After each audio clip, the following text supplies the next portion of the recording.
నందమూరి కుటుంబం గురించి తెలుగు ప్రేక్షకులకి ప్రత్యేక పరిచయం అక్కర్లేదు. ఎన్టీఆర్ కుటుంబం నుంచి ఎంతో మంది వారసులు ఇండస్ట్రీకి వచ్చారు. అయితే పెద్ద ఎన్టీఆర్ తర్వాత అంతలా పేరును ఫ్యాన్స్ ని సంపాదించుకుంది మాత్రం జూనియర్ ఎన్టీఆర్. పెద్ద ఎన్టీఆర్ కొడుకు నందమూరి హరికృష్ణ రెండో భార్య శాలినికి జన్మించిన వారసుడు ఎన్టీఆర్. అయితే శాలినిని అతని కొడుకు తారక్ ని నందమూరి కుటుంబం స్వీకరించలేదు. కానీ హరికృష్ణ మాత్రం ఎన్టీఆర్ ను నందమూరి కుటుంబానికి దగ్గర చేయాలని చాలా ట్రై చేశారు. అంతెందుకు ఎన్టీఆర్ అనే పేరును తన తండ్రి సీనియర్ ఎన్టీఆరే పెట్టినట్టుగా హరికృష్ణ చెప్పారు. నా ఆంశ నా అంతటి వాడవుతాడు అని తాతగారు దీవించారని ఎన్నోసార్లు హరికృష్ణ చెప్పుకొచ్చారు. కానీ ఇప్పటికీ తారక్ నందమూరి అనే ఇంటి పేరు కోసం, ఆ కుటుంబంతో బంధం కోసం ఎదురు చూస్తూనే ఉంటారు. నందమూరి వారసుడిగా ఏ రోజు కూడా తారక్ ను నందమూరి కుటుంబం చూడలేదు.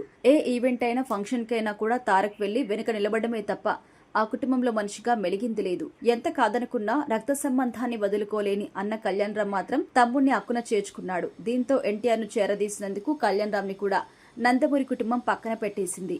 ఇప్పుడు హరికృష్ణ ఇద్దరు కొడుకులు వర్సెస్ నందమూరి కుటుంబం అన్నట్టుగా జీవిస్తున్నారు. ఇక టీడీపీ పార్టీని ఎప్పటికైనా నిలబెట్టేది ఎన్టీఆర్ అని చాలా మంది చెప్తుంటారు. ఒకానొక సమయంలో ఎన్టీఆర్ టీడీపీ కోసం చేసిన ప్రచారం, అందులో తగిలిన దెబ్బలని మర్చిపోవడం అంత ఈజీ కాదు.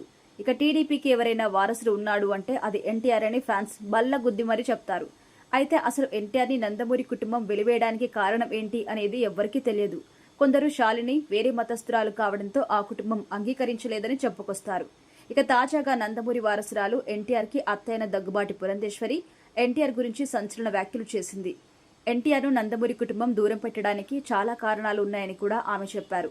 వాటి గురించి పెద్దగా చర్చించాల్సిన అవసరం లేదు. కారణాలు ఉన్నాయి కాబట్టే దూరం పెరిగింది. ఇప్పుడు అలా లేదు, అందరం కలిసే ఉంటున్నామని చెప్పారు.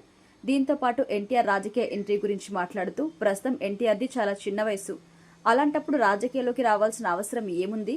అతడెప్పుడు రావాలనుకుంటున్నాడో అప్పుడొస్తాడు. పాలిటిక్స్ గురించి తారక్ తన మనసులో ఏమనుకుంటున్నాడు అనేది నాకు తెలియదు. మా మధ్య అలాంటి చర్చలు కూడా ఏం జరగలేదు అని చెప్పారు.